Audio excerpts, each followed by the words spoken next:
Welcome to the Book Hackers Podcast. I'm Cindy Minear.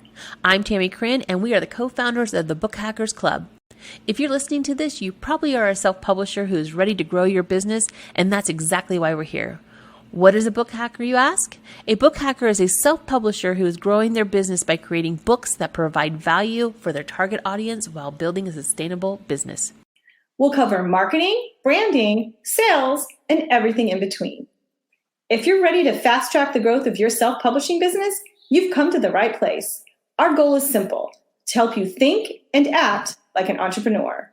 Every Thursday, we'll share tips and resources designed to help you master all aspects of your self-publishing business while having fun along the way. Ready? Let's start.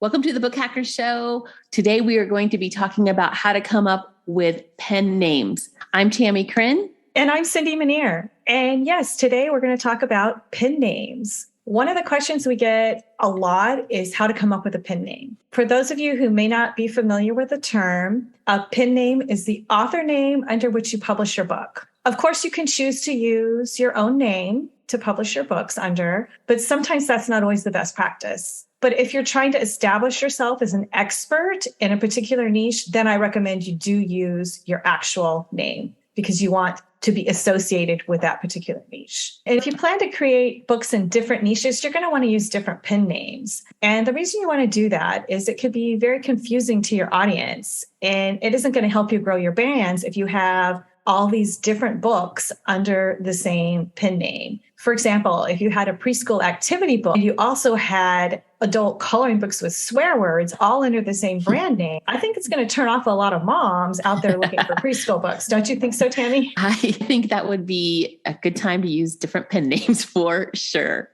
Yeah, I think that's a good point right there, is picking that sort of niche that you're in and picking out a different pen name. I think it's a good point. Yeah. So for every one of your niches that you're creating for, I suggest you come up with a different pen name. Now, how are you going to come up with these pen names? So we're going to talk about 3 of them today. The first way is to take your last name, a word or a combination of words, and add publishing, media, or press. For example, I'll let you do this one. You could do Minear Publishing, or you could combine a bunch of things together like Orange Dragon Press. I like that. It's really only limited by your imagination, really. You can just start picking nouns or whatever kind of words you want and throw them together. It's kind of fun, actually. Pen names are sort of a fun way to come up with a new name for yourself and have fun with the words. Yeah, it really is. And one of the other things that you can do is combine names from your friends or from famous people, where you're mixing the first names from one person with the last names of another person. For example, if you had a friend named Kim Smith and another one named John Miller, you could use Kim Miller as your pen name. There you go. How about our names? Let's see what we could do.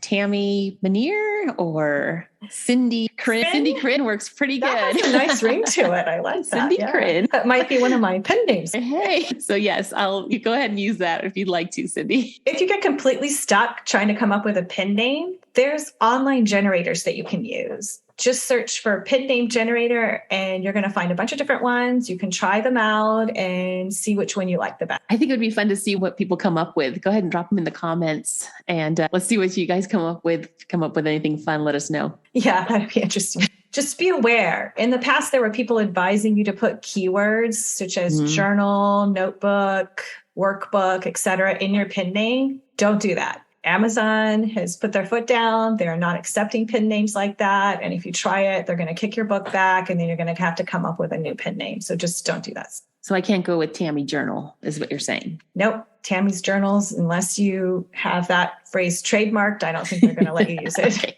Good to know. And before you settle on a pen name, you need to make sure it's okay to use that name. I think a lot of people skip this step of validating your pen name, but it's a really important one. And the first step is to go and do a search on that pen name and make sure it's not a famous person or a company. And if you find that there's a Wikipedia page or a company name for that same pen name, go find a different pen name. It's not worth the trouble of using it. Yeah, absolutely. You also want to go check that nobody has a trademark on that name. You'd be surprised. There's trademarks on some weird things out there, but you never know. So go and make sure that there's not a trademark. And if it is, don't use it. Yeah, I'm sure different names that are branded to the product you have to be aware of. If you use Coco Chanel, I'm sure it's been trademarked or something like that, Yeah, exactly. And as we talked about in the Terminated episode of our podcast, don't go using famous people's names. That's never not a good work out for idea. you, and you're probably going to make yourself famous with your own name. Exactly. And the very last check you want to do on it is to see if anyone's already using that name on Amazon. There's really no rules about doing that, but it can be very confusing to your buyers if there are multiple people producing books under the same author name, especially if they're, like our example before,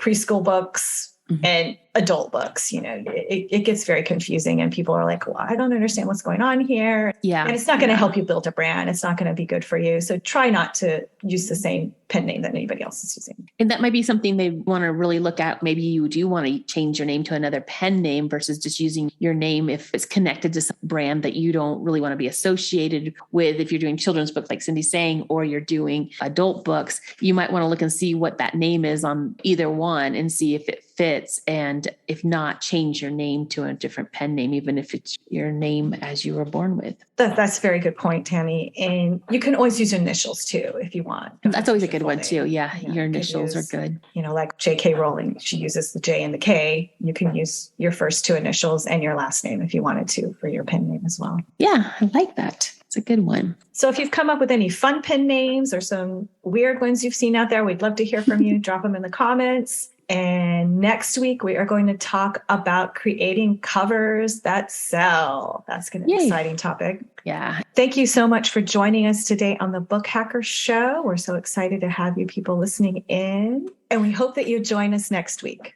Bye for now. Thanks for listening. Join Cindy and Tammie each week for tips to help grow your self-publishing business. Don't forget to like and follow us on social media, as well as share with others who could benefit from our advice. Our website is bookhackers.us.